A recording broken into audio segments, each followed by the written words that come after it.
Welcome back to the NCAA Men's Basketball Championship Selection Show. I want to remind you, we have no times or locations because the committee has not come up with those. All we have right now, what we're giving you, is the pairing. So with that, let's turn our attention to the upper right quadrant, where we will look at the South region. These are first and second round games Friday and Sunday, March 19th and 21st.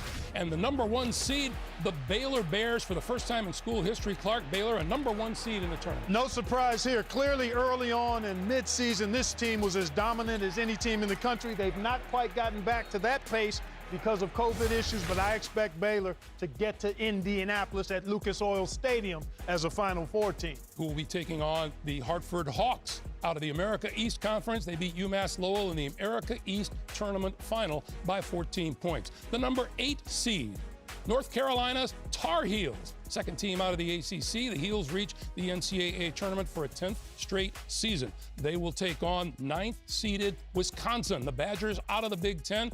Badgers played the 6th toughest schedule in Always do. Always play a tough schedule. Out of the Big East, 5th seed, Villanova's Wildcats, 16-6, 11-4. Within the conference, Wildcats won its 7th Big East regular season title in the last 8 years. They will face 12th seed Winthrop, the Eagles, out of the Big South. I love the Eagles classic 12-5 upset. Remember, Villanova doesn't have their point guard, Colin Gillespie. Winthrop is going to win that game. Filling out the Big Ten, or filling out the rest of the bracket, 4th seed out of the Big Ten is Purdue, the Boilermakers. 6 straight NCAA tournament appearances. They will meet the 13th seed Mean Green of North Texas out of Conference USA.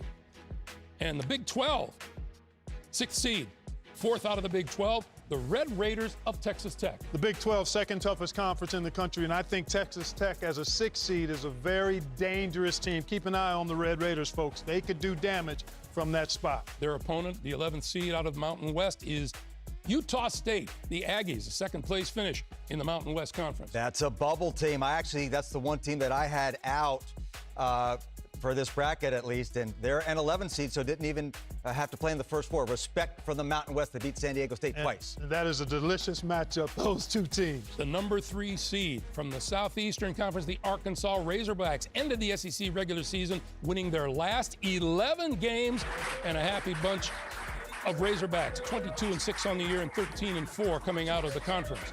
They will play Patriot League champion Colgate, the Raiders. We have been talking about the Colgate Raiders, and they score some points. They are going to play this one on roller skates. This will be up and down, up and down. Both of these teams score, shoot the 3, and have a lot of guys that can do both. The number 7 seed out of the SEC, the Florida Gators, 14-9 overall, 9-7. They have Trey Mann playing for them, leads the Gators in scoring and assists, and tied for the team lead in rebounding. And the number 10 seed from the ACC, the Hokies of Virginia Tech, were picked to finish 11th in the ACC, finishing 3rd, 15-6 on the year. Congrats to Va Tech.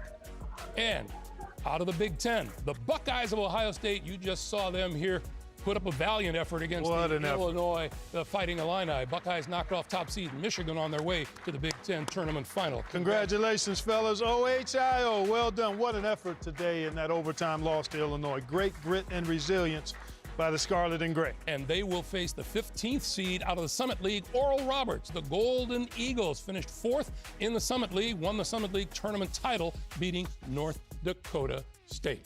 Several teams still nervously awaiting their fate, including Drexel, Oklahoma State, Clemson, and Rutgers.